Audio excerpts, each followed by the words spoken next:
In this video, we're going to be looking at Ming the Merciless from NECA Toys' new Defenders of the Earth series. I've actually been looking forward to checking this line out. I've been very curious because these are the body bases are used on the DC figures they made a while back with Superman versus the Alien and Batman versus Predator. These look to be using the same bodies, which I never got any of those. I've been really curious to see how these are built. I know NECA figures are notoriously fragile. And it's like I think even on their social media they post, they actually suggest soaking your figures in warm water if your joints are stuck. I'm hoping these are built a little bit higher standard than a lot of older NECA figures. With the packaging, it's got like a night sky motif on the design on the front. Nice artwork of Ming the Merciless on the front. There's a nice big window where you can see all the accessories he comes with. He comes with a serpent staff, laser blaster, blast effect, and sword. And you can also be seen through the window. You get the Defenders of the Earth logo on the side. He's number 3 in the line.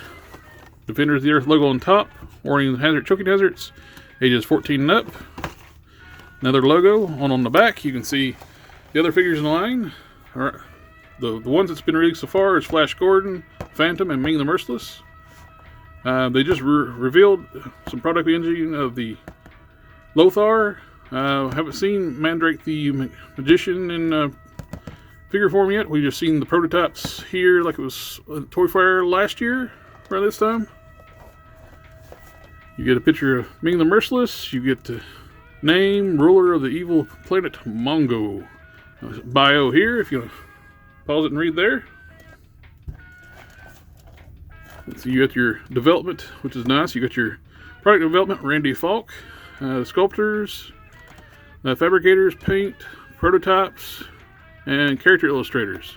That's really cool that they added all this to the box. Bottom you have your UPC. If anybody needs that to try to locate one. Okay, let's get Ming out of the packaging and get a closer look.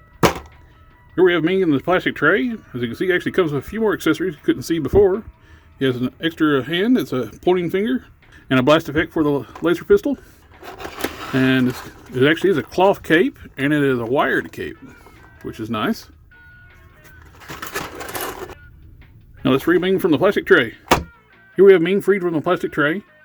And what they say about NECA figures is true again. A majority of his joints are stuck, and I am not going to force it. Before we take a closer look at the figure, I'm going to have to heat this sucker up to free the joints. Before we do that, let's look at the accessories. Here we have a long blast effect for the pistol. It's got a little hole it plugs it with the barrel can plug into. And we have a muzzle flash style blast effect.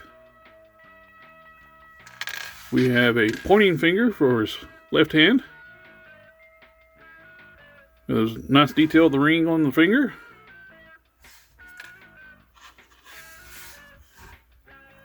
Beautifully done sword, like the saber style sword.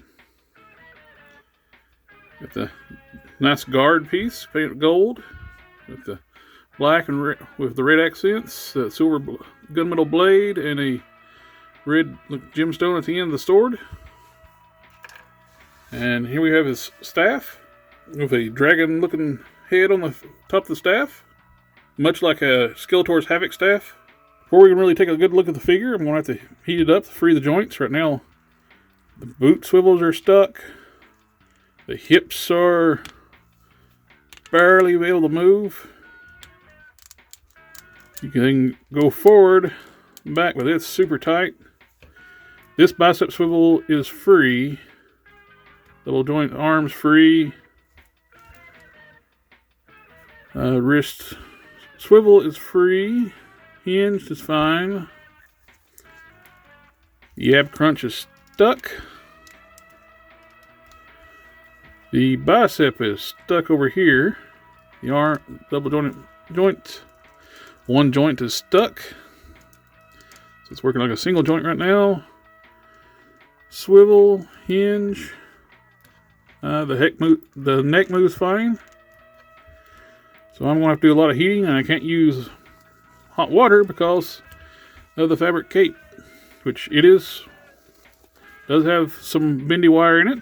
It's not attached to the body in a way where you can actually pose the cape easily. You can get some movement out of it, but it's not fixed to the body enough. The wires are here and not attached to the collar, so it limits your amount that you can actually pose the cape.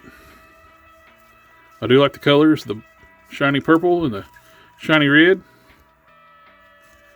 Okay, I'm going to go heat this up and we'll start the review back. After spending a few minutes with a blow dryer heating up the joint, I was able to get everything freed up and moving properly now. After freeing the joints, I also added a little bit of Liberty oil products, synthetic lubricant for use for RC vehicles in each of the stuck joints. Now everything moves nice and freely. Don't have to worry about it being sticking on me. The hips now move. The ab crunch moves. The waist twist. Now that everything's moving properly, let's take a nice look at the details on this figure. First thing you'll notice on the paint and the detail on the figure is stunning. I love all the gold accents, the ornate around the collar, the gauntlets, the ring, the staff. Everything is just beautiful on this figure. Paint apps are clean. The face is really detailed. Love the big flowing cape. Only thing to make the cape better if the wire was attached to the collar, like I mentioned before. If right now it's the wires stop before it meets the body, which will limit some of your posing ability with the cape, but you still can get some nice flow with having it being a wired cape. With everything freed up and joints lubed, let's do a quick rundown articulation on this figure. I'll remove the staff while we're doing this. The head is on like a double ball peg. So you got plenty of roll around, great movement within the head. It's almost could be the one part is actually a little bit loose but it still gives you a good range of movement. Disc hinge shoulders, they go out this far. Bicep swivel. So after some heat and a little bit of the synthetic lubricant, it actually moves really freely. Double jointed elbows. Swivel hinge and swivel wrist. There's an ab crunch, which bends this far forward.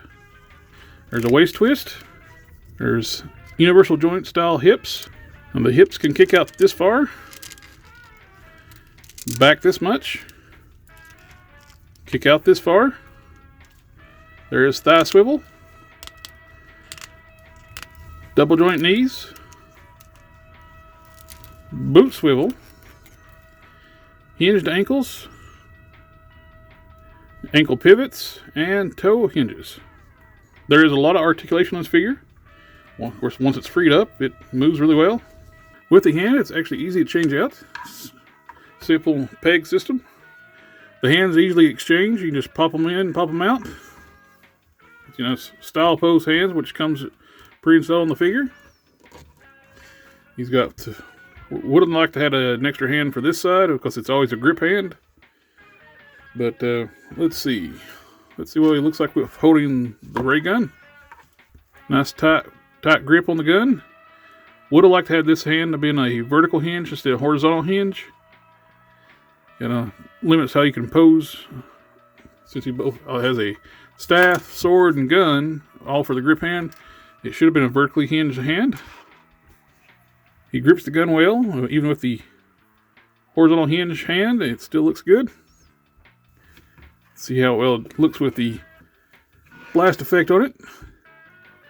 I think it looks really cool there.